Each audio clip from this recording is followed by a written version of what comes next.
Hello दोस्तों, मेरा नाम डॉक्टर ओपी गर्ग है और आज हम बात करने वाले हैं हार्ट अटैक के बारे में।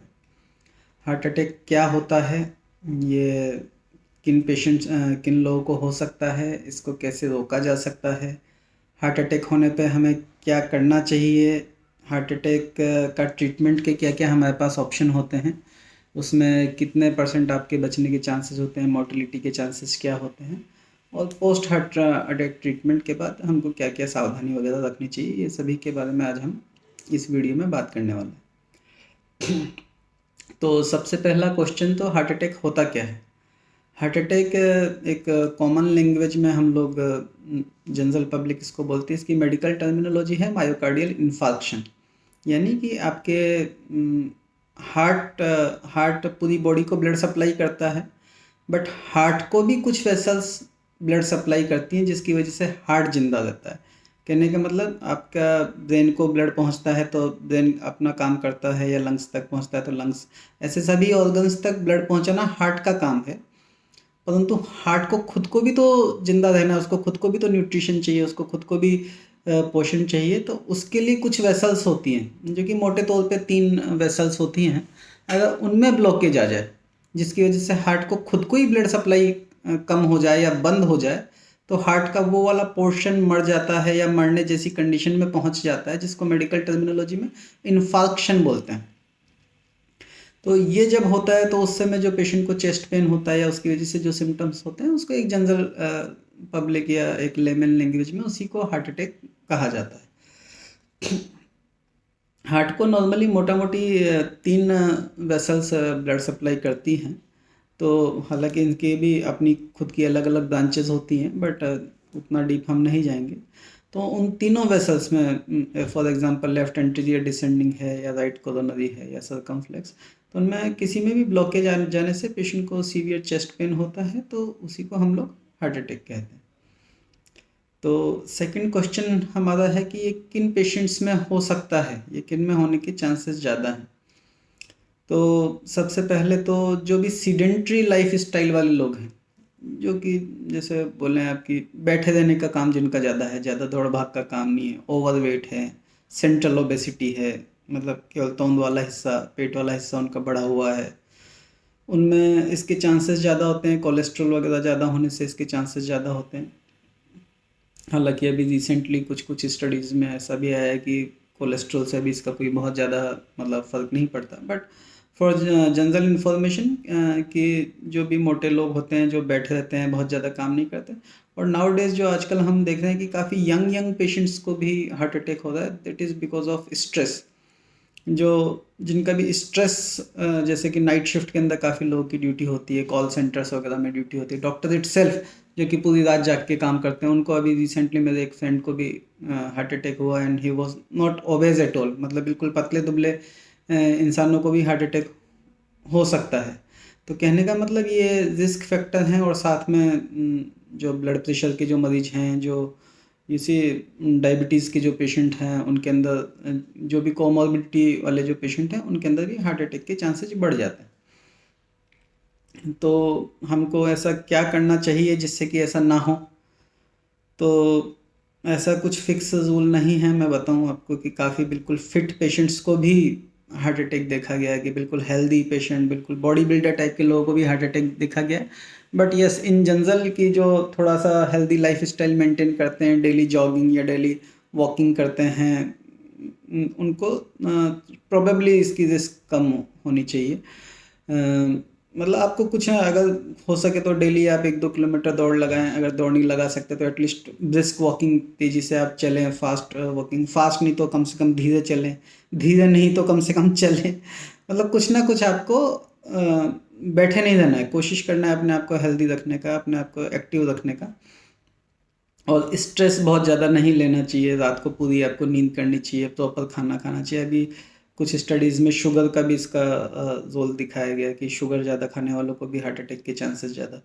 तो काफ़ी डिफरेंट काइंड ऑफ थ्योरीज हैं, बट अगर मैं इसका क्रक्स बताऊं तो अपने आप को हेल्दी रखने की कोशिश कीजिए। जितना बैलेंस डाइट आप खाएंगे, हर चीज़ पे मतलब आपको स्ट्रेस नहीं लेना, इस तरीके से प्रोबेबली आप इससे बच सकते हैं। नॉट 100% श्योर, क्योंकि आपके हार्ट में क्या है, अभी आपकी कितनी % ब्लॉकेज वेसल्स हैं, कितनी नहीं है, नोबडी नोज।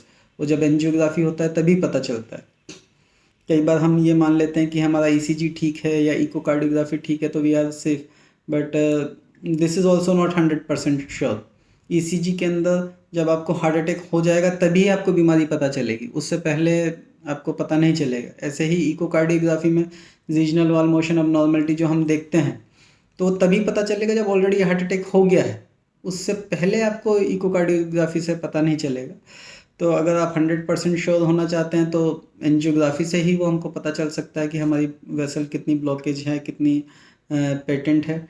बट देन क्या सब पेशेंट में एंजियोग्राफी करानी चाहिए, ये भी बात ठीक नहीं है ना, कि आपको कोई प्रॉब्लम ही नहीं तो आप क्यों मतलब हर पेशेंट के अंदर जा जाके एंजियोग्राफी, उसकी भी एक कॉस्ट होती है, उसका भी एक रिस्क होता है। तो ये भी नहीं, मैं नहीं बोलूँगा, बट यस हाँ कि आपको जितना हो सके हेल्दी लाइफ स्टाइल मेंटेन करनी चाहिए। नाउ आपको पता कैसे चलेगा कि आपको हार्ट अटैक हो रहा है, क्या इसके सिम्टम्स होते हैं? तो सिम्टम्स के अंदर मोस्ट कॉमन सिम्टम है जो 80% 90% लोगों में होता है, chest pain. Now chest pain का एक टिपिकल यूसी पैटर्न होता है इसमें। चेस्ट पेन किस तरह, चेस्ट पेन भी कई तरीके के होते हैं, जैसे कि आपको एसिडिटी हुई तो आपको एक जलन महसूस होगी गैस्ट्रिक रीजन में, या यूसी अब्डोमेन में आपको जलन जैसा एक महसूस होगा, या किसी को कोलीलिथियासिस है मीन्स गॉल ब्लैडर स्टोन है तो उसका पेन एक अलग सा डल टाइप का पेन होता है। जो हार्ट अटैक का जो पेन होता है वो क्रशिंग पेन होता है, आपको लगेगा कि कोई मेरा सीना दबा रहा है या मतलब दम घुट रहा है, इस टाइप का पसीना आने लगेगा, आपका दिल की धड़कन आपको अंदर से महसूस होगी धम धम धम करके, मतलब उसको पाल्पिटेशन बोलते हैं। यू सी आपको मतलब लगेगा कि मैं मरने वाला हूँ, जिसको यू सी बहुत ही सीवियर और बहुत क्रशिंग पेन लगेगा आपको कि कोई अंदर से मुझे दबा रहा है, भींच रहा है, पसीना आ रहे हैं, पाल्पिटेशन हो रहा है। अगर इस टाइप का कोई भी अगर आपको सिम्टम होता है तो आप इसको मान के ही चलिए कि आपको हार्ट अटैक हुआ है। And don't confuse this with the acidity and you see gastritis और एनी अदर थिंग। सपोज आपने गलती से किसी गैस्ट्राइटिस के पेन को हार्ट अटैक मान के आप डॉक्टर के पास चले गए तो आपका क्या नुकसान होगा? डॉक्टर ईसीजी करेगा, आपका इको करेगा, देख के बता देगा कि this is not heart attack, this is gastritis. But suppose आपने अगर हार्ट अटैक के पेन को गैस्ट्राइटिस समझ के और घर पे ही बैठे रहे तो आपकी जान भी जा सकती। तो कहने का मतलब कि किसी भी चेस्ट पेन को आपको सीरियसली लेना चाहिए। मैं ये नहीं बोल रहा कि हर चेस्ट पेन को ही आप समझ के मतलब डॉक्टर के पास दौड़े, बट जो मैंने सिम्टम आपको बताया, भगवान ना करे ऐसा कभी हो आपके साथ, लेकिन अगर ऐसा होता है तो आपको तुरंत ही डॉक्टर के पास दौड़ना चाहिए, क्योंकि हार्ट अटैक एक ऐसी बीमारी है जिसके अंदर टाइम इज़ हार्ट।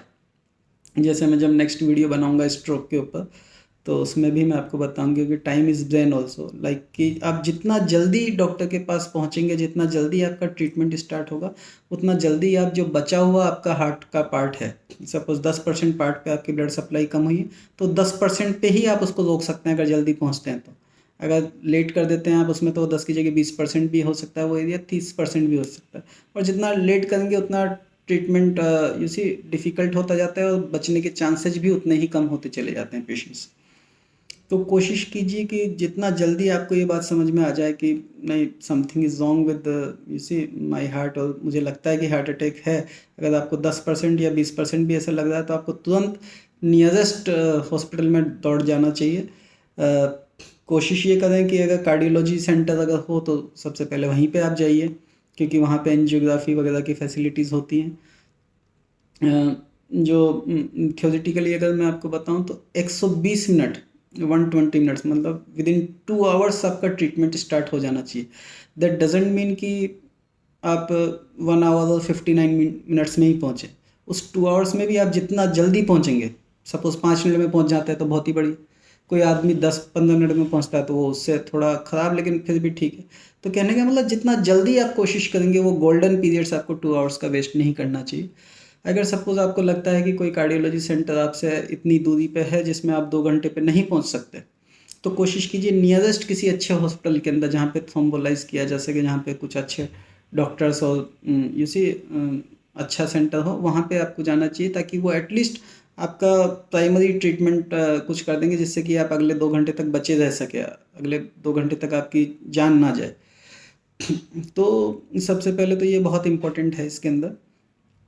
दूसरा, क्या आपको घर पे कोई मेडिकेशन लेनी चाहिए हार्ट अटैक के अंदर, क्या आपको घर पे कुछ सेल्फ ट्रीट करना चाहिए? आई विल सजेस्ट नो, क्योंकि जो सेल्फ ट्रीटमेंट वाली जो मेडिसिन्स हैं आप उसको लेने के अंदर जो टाइम लगाएंगे and then you are not sure whether it is heart attack और नॉट, तो कभी ये नुकसान भी कर सकते हैं। हाँ, अगर आपको पहले से अगर हार्ट अटैक हुआ है और पहले से अगर आप कार्डियक पेशेंट हैं और डॉक्टर ने अगर प्रेस्क्राइब किया हुआ है सपोज नाइट्रोग्लिसरीन या आइसोसोर्बाइड डाइनाइट्रेट या कुछ इस तरीके की, आपको जब पेन हो तब आप ले लीजिए, then you can take those medicines. But पहली बार अगर आपको कुछ हुआ है और आप सेल्फ डायग्नोस करके और खुद ही ट्रीटमेंट करते हैं तो कई बार इसी नुकसान हो सकता है। जैसे एक दो व्यूवर्स पहले मुझसे पूछ रहे थे कि डॉक्टर साहब नाइट्रोग्लिसरीन साथ के साथ ले, तो नाइट्रोग्लिसरीन भी मैं बताऊं कि 80% 90% केसेस में अच्छा होता है, बट देन उसके भी अपने contraindication. Suppose right ventricular failure हो गया तो उसके अंदर नाइट्रोग्लिसरीन भी कॉन्ट्राइंडिकेटेड है। तो I will suggest just save your time and rush to the doctor. Doctor decide कर लेंगे उनको क्या देना है नहीं देना, एंड आपकी तरफ से मैं बोलूँगा कि आप जल्दी से जल्दी डॉक्टर के पास पहुँचिए। नाउ इसके ट्रीटमेंट के ऑप्शंस क्या क्या हैं? तो ट्रीटमेंट के ऑप्शंस बहुत स्ट्रेट फॉरवर्ड हैं इसके अंदर। अगर आप कार्डियोलॉजी सेंटर में जाते हैं तो आपको जल्दी से जल्दी एंजियोग्राफी या एंजियोप्लास्टी के लिए ले जाया जाएगा, जहाँ पे देखा जाएगा कि पहली चीज़ तो आपकी ईसीजी, कोकार्डियोग्राफी, ट्रॉप्टी जो ब्लड इन्वेस्टिगेशन और ईसीजी ये सब होता है, जो कि कोई भी एक ठीक ठाक बहुत मतलब बेस्ट डॉक्टर की भी ज़रूरत नहीं, बट एक एवरेज डॉक्टर भी उसको डायग्नोस कर सकता है कि yes something is wrong with the heart. And then अगर सपोज कार्डियोलॉजी सेंटर है तो वो डायरेक्ट एंजियोग्राफी या एंजियोप्लास्टी के लिए आपको ले जाते हैं। अगर कार्डियोलॉजी सेंटर नहीं होता तो थ्रोम्बोलाइज आपको किया जाता है। थ्रोम्बोलाइज एक ऐसी मेडिसिन होती है जो कि आपके ब्लड के अंदर जो क्लॉट जमा होता है उसको पिघलाती है, उसको मेल्ट करती है। तो उसकी वजह से क्या होता है कि अगर सपोज आपके हार्ट में कोई वेसल में ब्लॉकेज है, ब्लड क्लॉट वहाँ पे अटक गया तो उसको मेल्ट कर देगी, तो आपका वो रास्ता पेटेंट हो जाएगा, आपका दोबारा ब्लड सप्लाई चालू हो जाएगी और आपको पेन में भी आराम मिलेगा, और जो हार्ट का जो बचा हुआ है हिस्सा है उसको परफ्यूजन मिलेगा, और जो हिस्सा ऑलरेडी नियर डेथ या जो इन्फाक्शन हो चुका है उसके अंदर भी आपको कुछ आराम मिलने की उम्मीद है। हालांकि उसके बावजूद भी लॉन्ग टर्म ट्रीटमेंट के लिए आपका एंजियोग्राफी या एंजियोप्लास्टी तो करानी ही होगी, और कुछ कुछ केसेस में जहाँ पे लेफ्ट मेन आर्टरी में ब्लॉकेज होता है वहाँ पे कई बार बाईपास की भी ज़रूरत पड़ती है, but that I will suggest that you should leave on to the doctor, that they will decide. Now suppose ये जो थ्रोम्बोलाइज वाली मैंने जो बात बताई इसके अंदर कई बार काफ़ी पेशेंट्स काफ़ी ज़्यादा कंफ्यूज और काफ़ी ज़्यादा इसके अंदर कई बार मैंने सुना मार पिटाई भी लोगों के अंदर हुई है। तो इसके अंदर बात यह है कि जो थ्रोम्बोलाइज वाली जो मेडिसिन होती हैं उनका काम है ब्लड क्लॉट को पिघलाना या ब्लड को थिन करना।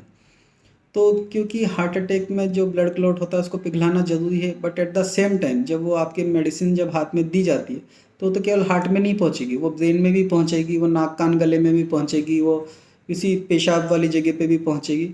तो ये मेडिसिन जहाँ पे भी जाएगी वहाँ पे ब्लड को पतला करेगी, तो उससे ब्लीडिंग होने के चांसेस बढ़ जाते हैं। अब जब भी ये मेडिसिन दी जाती है तो most of the time doctors आपसे कंसेंट साइन कराते हैं कि भाई इससे ब्लीडिंग होने की रिस्क है। ब्लीडिंग अगर पेशाब में होती है या वो कहीं पे होती है तो इतनी ज़्यादा डरने वाली बात नहीं है, बट अगर वो ब्रेन के अंदर ब्लीडिंग हो जाए तो वहाँ से भी फिर पेशेंट के मरने के चांसेस बन जाते हैं। बट देन हमको ये रिस्क लेनी ही पड़ेगी क्योंकि इसके अलावा हमारे पास कोई ऑप्शन नहीं है। ब्रेन में तो ब्लीडिंग होगी कि नहीं होगी we don't know, but heart तो ऑलरेडी ब्लॉक है। हार्ट का अगर हमने ट्रीटमेंट नहीं किया तो पेशेंट तो अभी ही मर जाएगा। तो हमको वो रिस्क वर्सेस बेनिफिट रेशो देख के उसको वो वाली मेडिसिन देनी ही पड़ेगी। तो मैं आपको बोलूँगा कि जब भी डॉक्टर्स ऐसा साइन करवाते हैं तो आप उसको साइन कीजिए, and please be polite with doctors, क्योंकि डॉक्टर्स भी नहीं जानते कि वो किस पेशेंट में वो वाली मेडिसिन ब्रेन हेमरेज कर सकती है और किस पेशेंट में नहीं कर सकती। बुक्स के अंदर इसमें लिखा होता है कि 1 to 2% चांस या 1 to 5% चांस है ब्लीडिंग के। अब वो आपका जो पेशेंट है वो 1% में आएगा या 99% में आएगा, वी ऑल्सो डोंट नो। तो भगवान से प्रार्थना करें कि सब कुछ ठीक हो, but then please don't blame doctors, क्योंकि उनके पास भी यू सी लिमिटेड रिसोर्सेज हैं। तो अगर आप कार्डियोलॉजी सेंटर में पहुंच जाते हैं तो बहुत ही अच्छा, हालांकि वहाँ पे भी ये सारे रिस्क रहेंगे, but then at least they are well equipped and उनका बेटर एक रिसोर्स होता है। तो ये था पेशेंट के ट्रीटमेंट के बारे में। ऑफ कोर्स इसके अंदर ऑक्सीजन वगैरह लगाना, मॉर्फिन पेन कंट्रोल के लिए देना, या अलग अलग काफ़ी सारा ट्रीटमेंट ऑप्शन है, but we will not go into that deep. अच्छा, सपोज आपका ये बाईपास या एंजियोग्राफी या एंजियोप्लास्टी या थ्रोम्बोलाइजेशन जो भी एक ट्रीटमेंट है वो हो गया ना, अभी आप स्वस्थ होके आप घर पे आ गए। स्वस्थ मीन्स कि वो सब हॉस्पिटल से डिस्चार्ज होके आ गए। Now what can you do to prevent this? तो मोस्ट ऑफ द टाइम तो डॉक्टर्स ये बता के ही आपको सब कुछ भेजते हैं, बट फिर भी आप लोगों की जानकारी के लिए मैं थोड़ा सा जिस चीज़ पे स्ट्रेस देना चाहता हूँ कि आपको एंटी प्लेटलेट ड्रग्स हमेशा आपको कंटिन्यू रखनी चाहिए। जो एंटी हाइपरटेंसिव, पर्टिकुलरली जो एस इनहिबिटर्स वगैरह जो दिए जाते हैं, वो डॉक्टर्स की जैसे एडवाइस होती है वैसे ही आपको कंटिन्यू करनी चाहिए। कभी भी आपको अपनी इच्छा से कोई भी मेडिसिन स्टार्ट या बंद नहीं करनी है, पर्टिकुलरली बंद नहीं करनी, क्योंकि मोस्ट ऑफ द टाइम देखा जाता है कि जब पेशेंट डिस्चार्ज होकर आता है उसके पास 5-7 मेडिसिन उनकी चलती रहती हैं। और कई बार लोग सोचते हैं कि नहीं अभी तो बीपी ठीक है मेरा, तो ये बीपी की मेडिसिन नहीं ले रहा हूँ, या इसी कि अभी तो मेरा ठीक है तो अभी मैं ये नहीं ले रहा हूँ। ऐसा नहीं करना है, क्योंकि समटाइम जो आपको बीपी की मेडिसिन बता के दी जाती है वो बीपी की तो होती ही है, साथ में उसमें कार्डिक इसी रिमॉडलिंग का काम या कार्डिक रिहेबिलिटेशन के लिए भी वो मेडिसिन होती है। तो सभी चीज़ सभी लोगों को एक्सप्लेन करना पॉसिबल नहीं होता, बट जो what I want to stress अपन कि आपको डॉक्टर्स की एडवाइस एकदम रिलीजियसली आपको फॉलो करनी चाहिए। ये डिस्चार्ज होके आने के बाद जो मैंने आपको बताया, देन उसके बाद एक्सरसाइज वगैरह या लाइट एक्सरसाइज मैं बोलूँगा, but then that is also written in the you see discharge paper कि आपको कितने दिन बाद क्या करना चाहिए। तो ये सब आप फॉलो करें, और इससे रिलेटेड अगर और भी कोई आपके दिमाग में या आपके मन में कोई क्वेश्चन है तो आप मुझसे इसी चैनल पे संपर्क कर सकते हैं। Thank you.